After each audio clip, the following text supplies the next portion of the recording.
Okay, so I think I'm starting to lose faith a little bit in the British government and the way that it's set up at the moment. And I think it's about time that I explained why I actually feel like this.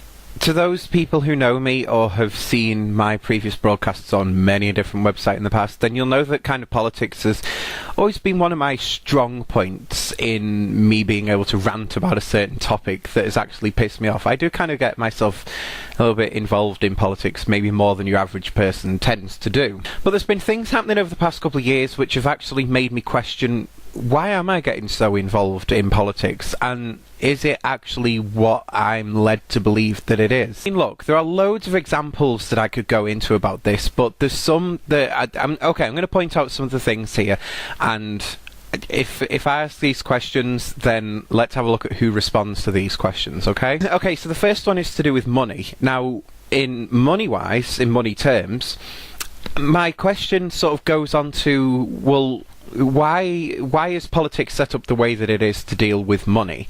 I mean, we've had in the past couple of years the whole claim and expenses scandal. Now, your average person in the UK can't claim expenses from the UK taxpayer. Yet, as we've seen, this whole system was allowed in the UK that allowed these members of parliament to claim for literally anything they wanted. And I'm more than sure that it is still going on like that to this day. So the claiming expenses, that's one thing. Now, shouldn't a member of parliament actually be paid like the rest of us in the UK? I mean, they all talk about this minimum wage and how great the minimum wage is and how it's livable and everything like that. The livable wage in the UK is actually around about £8 or £9 per hour at the moment. That's if you're going to be on the lowest wage and you are expected to live a decent lifestyle on that wage. That is what it is. Yet the minimum wage currently stands at what, £6.19 an hour or something like that?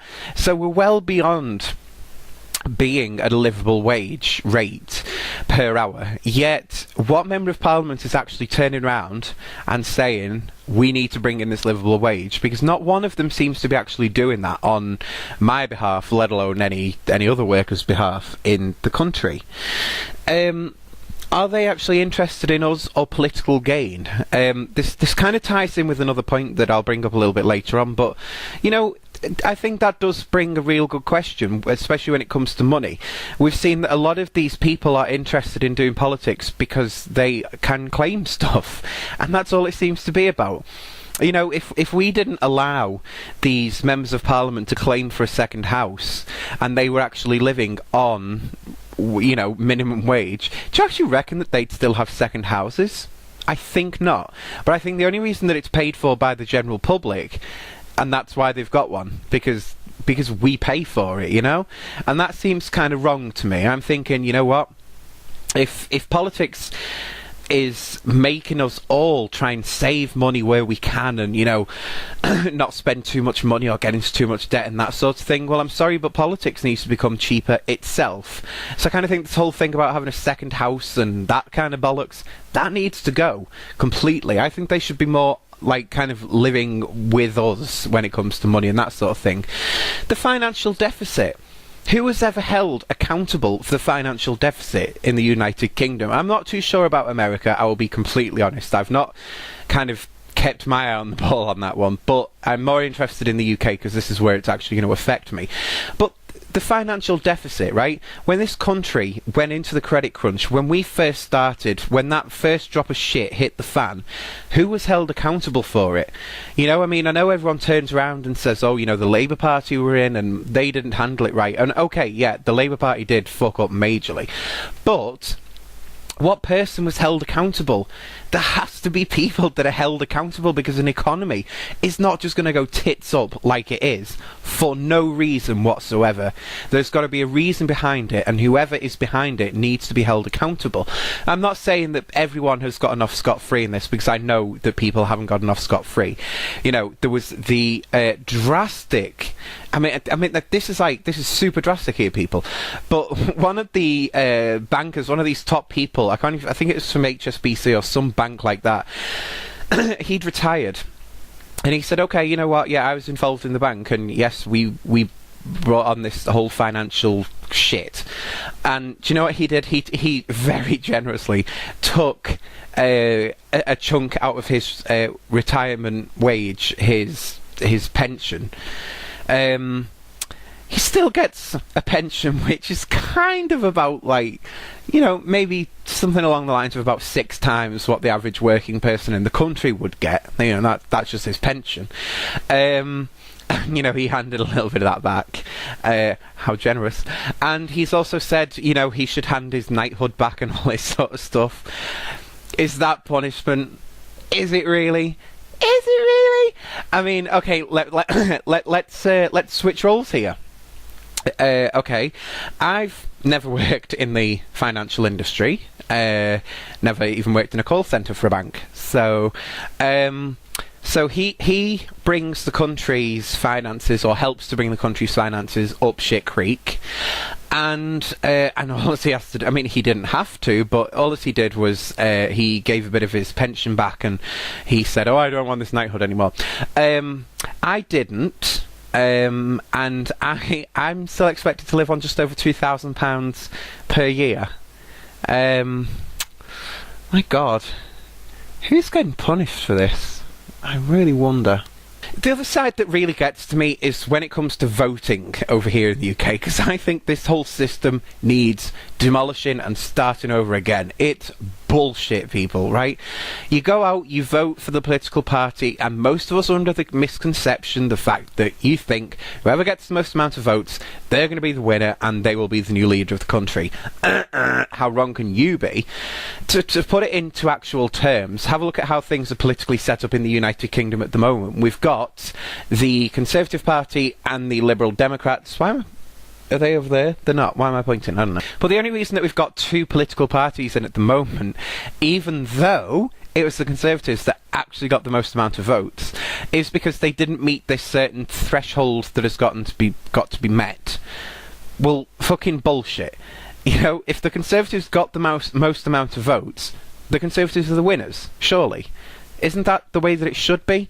But no, for some reason we've got this threshold, and if they don't get over the threshold, then it's confusing the hell out of people, me included.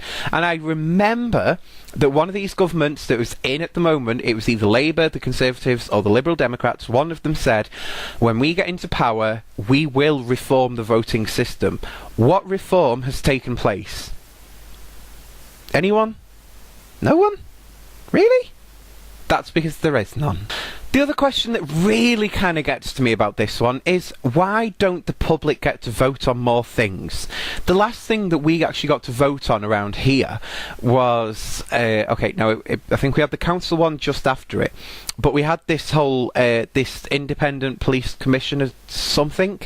It was something to do with the police, and basically around here, we had like 5 people off the street and you could vote, and they'd get a job that was like £150,000 a year and expenses and all this shit.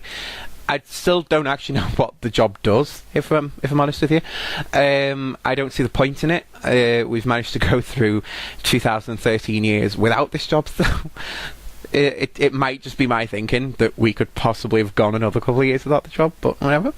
But I mean, that's all we got to vote on. And not many people turned out to that vote. Why? Because we had no idea who the people were or what the job was doing. So, yeah. But if we have a look over the pond in America, obviously one of the things that has affected me recently has been to do with gay marriage. Well, when did the United Kingdom have a vote on gay marriage? When was that? We didn't get one, did we? No. Do they get one in America? In quite a lot of states, yes, they do. Whether they vote for or against it, that's for a different video. But what I'm saying is, these people get to go and vote on it. They get these different propositions that go up, and blah, blah, blah. They can go and vote on it. They get their voices heard. Why don't we get that in the United Kingdom? One of the examples, the perfect example that I can give as to how this government currently operates in the United Kingdom, is in another video that I've done on this channel, which is to do with the work programme, which is part of the Job Centre Plus, which is part of the Department for Work and Pensions. Insert hold music here. There was a court ruling not that long ago where the work programme was actually declared illegal by 3 different judges. 3 different judges said, Job centre's fucked up, and anyone who's had their money taken off them is going to have it paid back. Now, this amounted to the government to something along the lines of, I think it's either 10.5 million or 10.5 billion. I think it was more than million. I'm not really too sure of the exact figure, but it's 10.5 something. Anyway, where was the vote in that? To say whether these people should get the money or whether they shouldn't. Where was that vote? Oh, right, okay, we didn't get one because laws were passed overnight to basically rule out what them judges said. Yeah. Remind me, what's the difference between a dictatorship and the way that politics are at the moment? Because I'm not noticing too much of a difference here.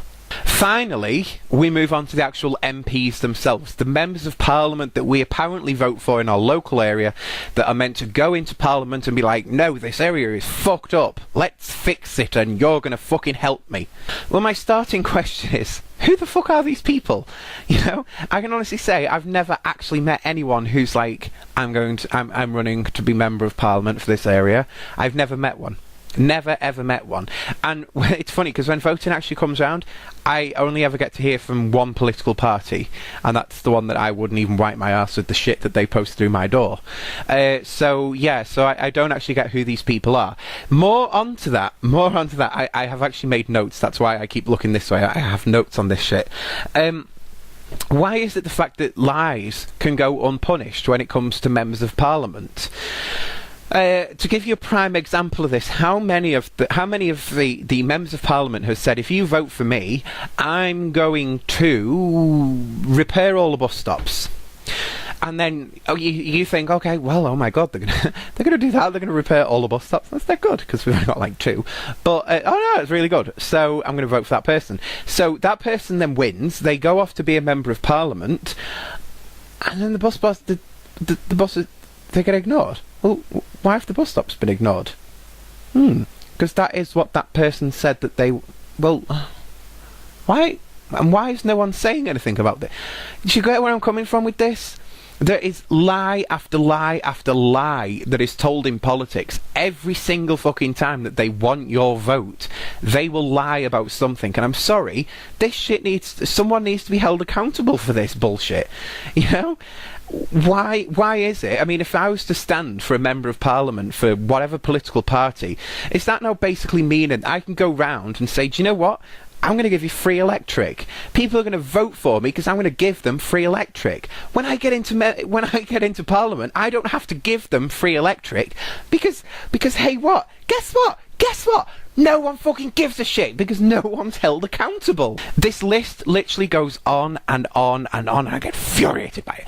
So I really do get pissed off with the way that politics is working out at the moment, and I think there needs to be massive change in the political system, don't you?